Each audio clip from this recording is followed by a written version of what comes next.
ఈ రోజే డౌన్లోడ్ చేయండి, మీ ఫేవరెట్ షోస్ చూడండి. నేననేదాన్ని ఇక్కడుంటే పల్లవికి సపోర్టుగా ఉంటున్నానని మీకు కోపం. పల్లవి చరణ్లకి నిశ్చితార్థం వరకు తీసుకొచ్చింది నేను అని మీకు కోపం. వాళ్ళని పెళ్లి వరకు నడిపిస్తాను అని సపోర్ట్ చేస్తుంది నేను అని మీకు కోపం. అందుకే నన్ను ఎలాగైనా ఇక్కడి నుంచి తప్పించాలి అని, పల్లవికి దూరం చేయాలని మీరు చూస్తున్నారు. నా ఉద్దేశం ఏంటో నీకు అర్థమైంది కదా, ఇంకెందుకు బయలుదేరు. కానీ నేననుకున్నది పూర్తవ్వలేదు కదా. ఎట్టి పరిస్థితుల్లో పల్లవి చరణ్ల పెళ్లి జరిగే తీరాలి, జరిపిస్తాను. నేనుండగా అది జరగదు. నిన్ను చూసుకుని ఆ పల్లవి తోకాడిస్తోంది. నీకేదైనా కష్టం వస్తే అది ముందుకొచ్చి నిలబడుతుంది. అదొక్కటే కాదు, నువ్వు తాను ఇద్దరు నాకు హెడేక్ గా తయారయ్యారు. అందుకే ముందు నీ నుంచి కట్ చేస్తాను. ఆ తరువాత పల్లవిని మా ఇంట్లోంచి కట్ చేస్తాను. అది జరగని పని. జరుగుతుంది. నేను ఏదైనా అనుకుంటే అది సాధించి తీరతాను. ఇప్పటి వరకు మీరేం సాధించారు? పల్లవి చరణ్ల నిశ్చితార్థం జరగకుండా ఆపాలని చూశారు. ఆపగలిగారా? జరిగిపోయింది కదా. 1 ఇయర్ నుంచి పల్లవిని ఈ ఇంట్లో నుంచి బయటికి గెంటేయాలని చూస్తున్నారు. ఇప్పటి వరకు అది చేయలేకపోయారు కదా. సరే, ఆ విషయం పక్కన పెడితే నన్ను ఎన్నిసార్లు కాలేజీ నుంచి పంపించేయాలని ఎన్ని కుట్రలు చేశారు? పంపించగలిగారా? అవ్వలేదు కదా. చరణ్ పల్లవిల పెళ్లి కూడా మీరాపలేరు. మీ అబ్బాయికి పెళ్ళైతే పల్లవి కోడలుగా వస్తుంది. అత్తగారిగా కోడలుతో సేవలు చేయించుకుంటూ హ్యాపీగా శేష జీవితాన్ని గడిపేయండి. అలా కాదు అని ఆవేశపడితే, ఏదో చేసేద్దామని ఆరాట పడితే అనవసరంగా లేనిపోని బీపీలొస్తాయి. మీ హెల్త్ గురించి మీరే చూసుకోవాలి కదా. May I come in madam?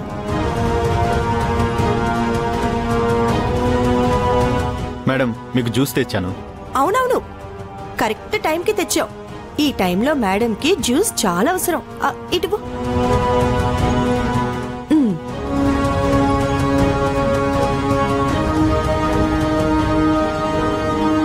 చెప్పింది మర్చిపోకండి. వస్తాను.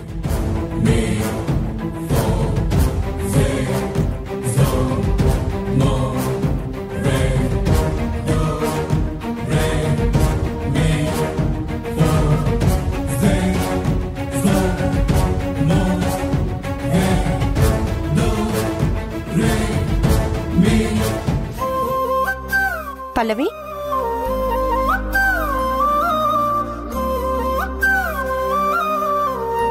ఏంటమ్మా? పల్లవి, నీకొక గుడ్ న్యూస్. ఫ్రెండ్కు గుడ్ న్యూసా? ఏంటి మేడం అది? నాకు తెలిసిన ఒక మ్యూజిక్ కంపెనీ వాళ్ళు సింగింగ్ కాంపిటీషన్ ని కండక్ట్ చేస్తున్నారు. ఈ కాంపిటీషన్ కి చాలా పెద్ద పెద్ద డైరెక్టర్స్ కూడా వస్తున్నారు.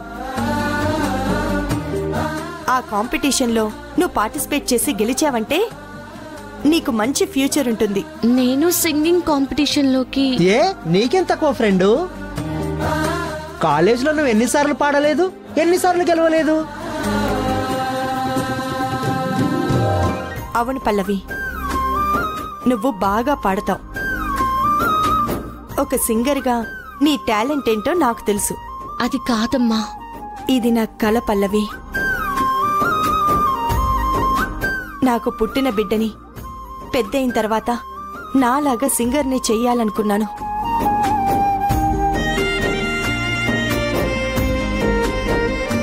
కానీ ఆ భగవంతుడు నాకు తనని దూరం చేసి ఆ అవకాశాన్ని నాకు లేకుండా చేశాడు. తర్వాత అక్షితని సింగర్ని చేద్దాము అనుకున్నాను. కానీ అదెప్పుడూ నా మాట వినిపించుకోలేదు. నువ్వైనా నా మాట వింటావా?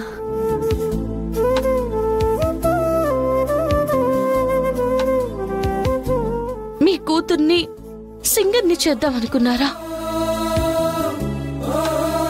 నేను నీ కూతుర్నే అమ్మా. మీ అమ్మాయిని సింగర్ని చేయాలనుకున్నారు కదా, మీ కోరికని ఈ కూతురు నెరవేరుస్తుందమ్మా.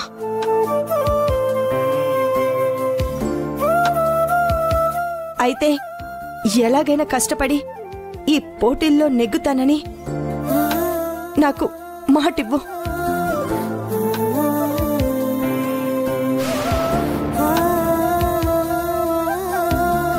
మాటిస్తున్నానమ్మా. ఎలాగైనా కష్టపడి మీ దగ్గర మెలకువలు నేర్చుకొని కాంపిటీషన్లో గెలిచి తీరుతాను.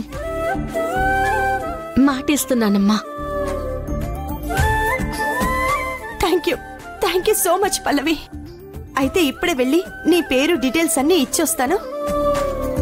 నేను చెప్పగానే విన్నావు. Thank you.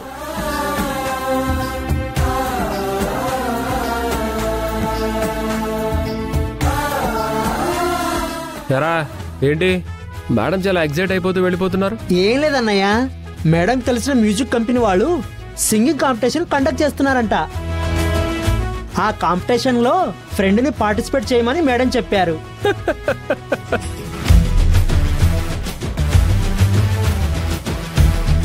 ఎందుకు నవ్వుతున్నావు? నవ్వక ఏదో కాలేజీలో 2 సార్లు కాంపిటీషన్లో గెలిస్తే నువ్వు పెద్ద సింగర్ అనుకుంటున్నావా? నేను బాగా పాడినా? నువ్వు పాడినప్పుడు నేనెక్కడ విన్నానని? అయితే ఇప్పుడు పాడినా? ఒక్కసారి పాడు ఫ్రెండు, నీ గొంతు వింటే షాక్ అవుతాడు.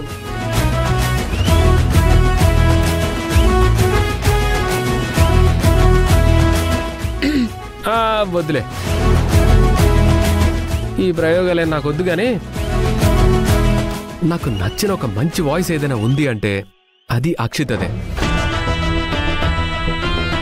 అందుకే నా ఆల్బంలో తనకు అవకాశం కూడా ఇచ్చాను. బోన కూడా బానే పాడుతుంది.